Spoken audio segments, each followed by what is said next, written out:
Hello कक्षा 10 के विद्यार्थियों, आज मैं प्रश्नावली 8.1 का 14वां प्रश्न बताने जा रहा हूँ। देखिए, जिसमें प्रश्न में ये कह रहा है कि त्रिभुज पी क्यू आर में जिसका कोण क्यू समकोण है और P R plus Q R बराबर 25 सेंटीमीटर दिया है और पी क्यू बराबर 5 सेंटीमीटर है। तो साइन पी, कॉस पी और टेन पी के मान ज्ञात कीजिए। चलिए हल करते हैं। तो हम क्या करेंगे, सबसे पहले एक समकोण त्रिभुज बनाएंगे। तो देखिए, इसमें कह रहा है त्रिभुज पी क्यू आर में, तो हम सबसे पहले एक समकोण त्रिभुज बना ले रहे हैं। ये हमारा समकोण त्रिभुज पी क्यू आर है। देखिए ये, अब इसमें बोला है कि क्यू समकोण है, तो यहाँ पे हमने ये 90 डिग्री है, तो यहाँ पे हमने क्यू लिख दिया, ये समकोण हो गया। अब यहाँ पे ये पी हो गया, पी क्यू, और यहाँ पे हमने क्या लिख दिया, आर लिख दिया। अब देखिए इस सवाल में कह क्या रहा है, पहले ये बोला है कि यहाँ पे देखिए P R plus Q R बराबर 25 सेंटीमीटर है। तो सबसे पहले हम लिख देंगे कि P R plus Q R बराबर 25 सेंटीमीटर। ये मान लीजिए कि हमारा समीकरण एक ही मान ले रहे हैं इसको यहाँ पे। फिर इसमें देखिए कि कितना है, पी क्यू बराबर कितना है, 5 सेंटीमीटर है, तो यहाँ पे हमने लिख दिया पी क्यू बराबर, ये हो गया 5 सेंटीमीटर। अब देखिए इसमें ध्यान से देखिए कि P R plus Q R, P R देखिए यहाँ पे पी आर कहाँ है, ये देखिए पी आर ये, और प्लस क्यू आर, ये क्यू आर ये, इन दोनों का योग कितना है, 25 सेंटीमीटर। यानी इन दोनों को जोड़ रहे हैं तब 25 सेंटीमीटर हो रहा है। लेकिन यहाँ पे पी क्यू कितना दिया हुआ है, 5 सेंटीमीटर। ये पी क्यू कितना है, 5 सेंटीमीटर। हमको भाई देखो, देखिए इन दोनों का योगफल दिया है, हमको अलग अलग कर्ण का और लंब का मान निकालना है। तो चलिए हम क्या करेंगे, सबसे पहले हम यहाँ पे लिखेंगे समकोण त्रिभुज पी क्यू आर में, पी क्यू आर में। अब हम पाइथागोरस प्रमेय की सहायता से लिखेंगे पाइथागोरस प्रमेय से। देखिए पाइथागोरस प्रमेय से हम लिखेंगे यहाँ पे कर्ण का वर्ग बराबर लंब का वर्ग प्लस आधार का वर्ग। अब देखिए कर्ण कितना दिया है, पी आर दिया है, तो यहाँ पे हम लिखेंगे पी आर का वर्ग बराबर लंब कितना है हमारा, लंब हमारा है क्यू आर है, तो यहाँ पे लिखेंगे क्यू आर का वर्ग प्लस आधार कितना दिया हुआ है, आधार हमारा है पी क्यू दिया है, तो यहाँ पे हम लिखेंगे पी क्यू का, सॉरी यहाँ पे पी क्यू का वर्ग लिखेंगे। अब हम क्या करेंगे, इसमें पहले मान रख दे रहे हैं। देखिए पी क्यू का मान दिया हुआ है, तो यहाँ पे हम लिखेंगे पी आर का वर्ग बराबर क्यू आर का वर्ग प्लस यहाँ पे पी क्यू का मान कितना दिया है, 5, तो यहाँ पे हम क्या करेंगे, 5 का वर्ग कर देंगे, तो ये हो जाएगा पी आर का वर्ग और बराबर यहाँ पे लिखेंगे क्यू आर का वर्ग और प्लस ये हो जाएगा 5 बचे 25 हो गया। फिर हम क्या करेंगे, क्यू आर को इस साइड में पक्षांतर करेंगे, ट्रांसपोजिंग कर देंगे। ये देखिए ये प्लस है, इधर आएगा तो क्या हो जाएगा, माइनस हो जाएगा, तो यहाँ पे हम लिखेंगे पी आर का वर्ग, ये इधर आया तो क्या हो गया, माइनस क्यू आर का वर्ग बराबर ये हो गया हमारा 25।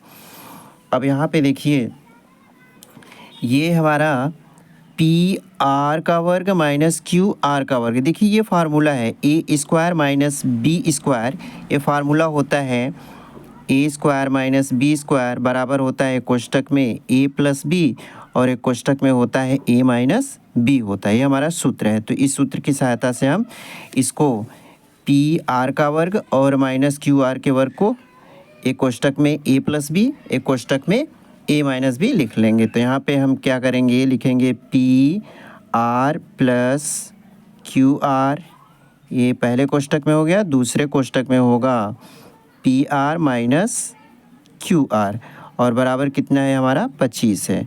अब देखिए यहाँ पे समीकरण एक से देखिए, यहाँ पे हम समीकरण एक में क्या है कि P R plus Q R बराबर कितना दिया है, 25 सेंटीमीटर। तो यहाँ पे देखिए P R plus Q R, इसके जगह पे हम क्या लिख देंगे, 25 लिख देंगे, तो ये हो गया हमारा 25 और गुणित दूसरे ब्रैकेट में हमारा पी आर माइनस क्या दिया है, क्यू आर बराबर कितना हो गया 25।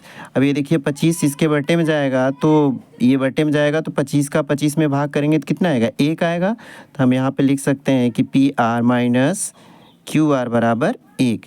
ये देखिए समीकरण 1 था तो ये क्या हो गया समीकरण 2 हो गया। ये क्या हो गया समीकरण 2। अब हम क्या करेंगे समीकरण 1 और 2 से। समीकरण 1 हमारा कितना दिया है ये दिया है तो हम लिख लेंगे समीकरण 1 से।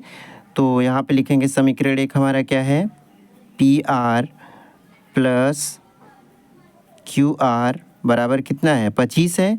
और ये कितना दिया है P R minus Q R बराबर कितना दिया है ये दिया है कितना है ये 1 दिया हुआ है। ये समीकरण देखिए 1 है और ये क्या हो गया 2 हो गया।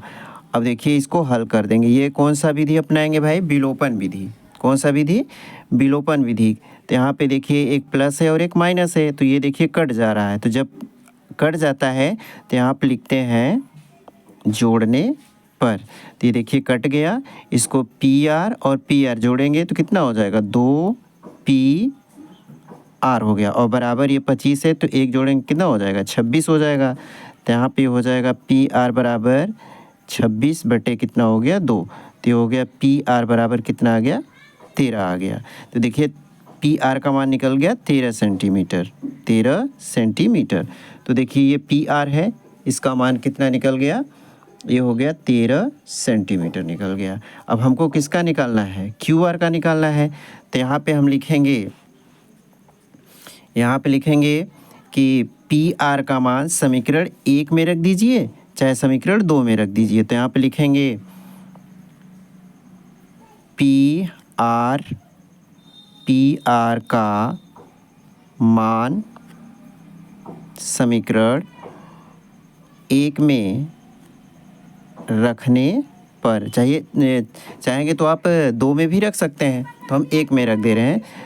तो ये हमारा समीकरण 1 क्या है P R plus Q R बराबर कितना है 25। अब देखिए जहाँ पे पी आर है वहाँ पे हम क्या लिखेंगे 13 लिखेंगे। तो ये पी आर कितना है यहाँ पे यही है तो इसके जगह पे हम क्या रख देंगे 13। तो ये हो गया आपका 13 प्लस क्यू आर क्योंकि क्यू आर का मान निकालना है तो ये हो गया 25। तो यहाँ पे हम लिखेंगे क्यू आर बराबर 25। 13 को इस साइड में क्या करेंगे पक्षांतर तो ये प्लस है तो क्या हो जाएगा माइनस। तो ये हो गया 13।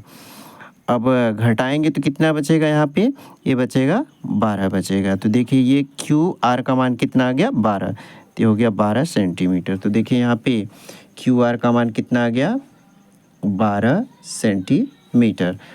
अब चलिए हम जिसका मान पूछा है वहाँ पे हम निकाल दे रहे हैं जिसका मान पूछा है। देखिए यहाँ पे किसका मान पूछा है यहीं पे बगल में हम निकाल दे रहे हैं। पूछा है साइन पी पूछा है। क्या पूछा है साइन पी पूछा है। तो यहाँ पे हम सबसे पहले निकालेंगे साइन पी बराबर। तो देखिए पूछा है पी अगर पी पूछ रहा है तो यहाँ पे लंब ये हो जाएगा आधार ये हो जाएगा कर्ण ये हो जाएगा। तो साइन थीटा बराबर क्या होता है लंब बटे कर्ण होता है। तो हो जाएगा 12 बटे कितना हो जाएगा 13। तो यहाँ पे हम लिख देंगे ये हो जाएगा 12 बटे 13। ये देखिए निकल गया पी का। अब किसका निकालना है कॉस पी का निकालना है। तो यहाँ पे लिखेंगे कॉस पी। अब यहाँ पे देखिए कॉस पी कॉस थीटा बराबर क्या होता है आधार बटे कर्ण होता है। तो ये पी पूछ रहा है तो आधार ये होगा कर्ण ये होगा। तो हो जाएगा 5 बटे 13। तो यहाँ पे हमने लिख दिया 5 बटे 13।